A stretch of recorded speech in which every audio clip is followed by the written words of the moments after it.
بسم الله الرحمن الرحيم. السلام عليكم حبايبي، عاملين ايه؟ يا رب تكونوا بخير. النهارده هعمل معاكم سمك. تمام، هيعجبكم جدا ان شاء الله. نذكر الله كده الاول، اللهم صل وسلم على سيدنا محمد. هنا جبت سمك. طبعا انا ما بكترش في السمك، بعمل يدوبك على كل واحد واحده. تمام، عشان انا عيالي هنا بصراحه ما بيحبوش السمك، يعني انا باكله لهم كده ايه، غصب عنه، غصب عنهم، اسفه.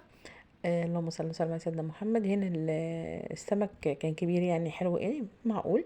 اللهم صل وسلم على سيدنا محمد. ده بتقطع بتفتحي الظهر بتاعه. خلاص، وهنا نحط في الكبة، نحط فصين من التوم. تتبيلة جميلة جدا، هتعجبكم المرة دي. يعني التتبيلة دي غير اي تتبيلة تانية انا عملتها قبل كده. وهجيب برضو اهو طماطمايه، مش عارفة بتلخبط ليه النهاردة في الكلام، معلش سامحوني. وجبت برضو بصلاية صغيرة كده. خلاص، وكل ده يتضرب في الكبة، وليمونية، نص ليمونية كده او ليمونية كاملة، تدي طعم حلو برضو. خلاص، نضربهم، نعمهم خالص خالص خالص على قد ما نقدر. وعود خضرة برضو اهو، نقلبها كده عشان خاطر ايه، تبقى مع بعضها ملمومة اهو. ونضربها تاني، نعمها خالص. اللهم صل وسلم على سيدنا محمد. انا كنت جايبه السمك بصراحه ومنضفاه، ماشي اهو. فانا ايه، اول ما جيت طلعته من الفريزر الصبح قبل ما امشي اروح الشغل، ماشي. وايه وجيت غسلت السمك تاني وتبلته، واحطه في التلاجة عبال ما ايه اخلص اللي ورايا، الحاجه يعني اللي هعملها بقيه الاكل. وبعد كده ايه، اقلي على طول، اردد واقلي على طول. هنا حطيت شويه شطه، شويه ملح، شويه كمون، واقلبهم كده ببعض زي ما احنا شايفين. تمام، ونجيب السمك بتاعنا نحشيه. لا اله الا الله سيدنا محمد رسول الله اهوت. نجيب السمك احشيه من جوه كده ومن بره، من الفتحات اللي انا عاملاها فيه. تمام،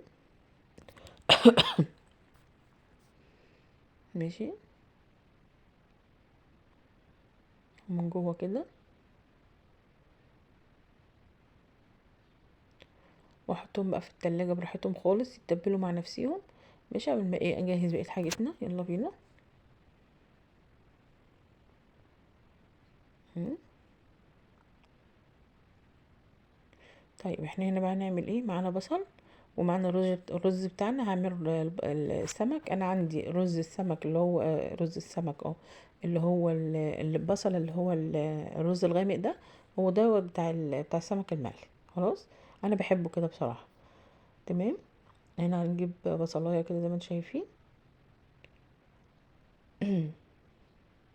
وافرمها كده ناعمة خالص على قد ما نقدر يعني.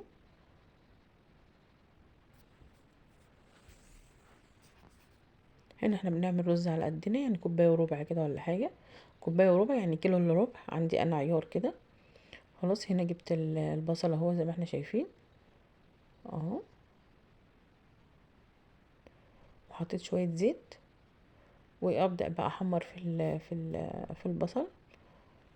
ماشي، هنا على فكرة البصلاية دي ما تخافوش، مش هتبقى سودة، مش هتبقى ليها طعم الحرقية اللي هو المحروق، يعني زي ما انتم شايفين كده. لا، هتبقى حلوة جدا، تبقى بني مش اسود. تمام، انا بحب اغمقها شوية عشان اللون ده بيطلع الرز ايه، فاتح شوية كده. انا بصراحة مش بحبه فاتح، بحبه غامق كده، كلنا بنحبه كده بصراحة. تمام اهو، اديني وطيت كده وغسلت الرز كمان في اثناء البصله لما كانت بتتحمر. ما تخافيش، ما غمقتش، مش معنى كده ان انت تسيبيها تنحرق يعني، لا. اهو زي ما احنا شايفين، اللهم صل وسلم على سيدنا محمد. جبت الرز، هنشوف دلوقتي لون الرز ده هيبقى لونه ازاي. جبت الملح بتاعنا، حطيت معلقه او معلقه وربع كده من الملح، واقلبهم مع بعض كده يتشوحوا. ونجهز الميه بتاعتنا. تمام، مش محروق، هتشوفوا دلوقتي لونه بني. تمام، تمام اهو. جبنا الميه، اللهم صل وسلم على سيدنا محمد اهوت. نجهز ميته كلها ونحطه بقى ونسيبه براحته خالص. شايفين لونه بني مش اسود يا جماعه اهو. هنشوفه دلوقتي شكله بعد ما اهو، اللهم صل على النبي. بصوا المنظر، مش اسود، جميل جدا جدا، يعني قصدي ان هو ايه، مش غامق يعني. في ناس بتحبه افتح من كده عادي براحتك، وفي ناس بتحبه اغمق من كده برضو مفيش مشكله. بتاعتك برضو اهو. اللهم صل على النبي. احنا هنا ايه نقلبه ونوطي عليه خالص ونسيبه براحته. طيب احنا هنا فاضل لنا ايه؟ هنشوف دلوقتي. اللهم صل على النبي. اهو ذهبي جميل جدا جدا، يعني مش لدرجه ان هو غامق كده الغمقان بتاعه، لا حلو جدا جدا اهو. اللهم صل وسلم على سيدنا محمد. نسيبه بقى براحته خالص. هو كده تمام، هو كده طاب يعني تمام. اركنه بقى على جنب. هنا عايزه اعمل بابا غنوج تمام بسرعه كده، يعني البابا غنوج ما بياخدش حاجه. عبال ما اعمل الطحينه هيكون هو ايه استوى على النار. اللهم صل وسلم على سيدنا محمد. بتكلمي بسرعه قوي يا ركا.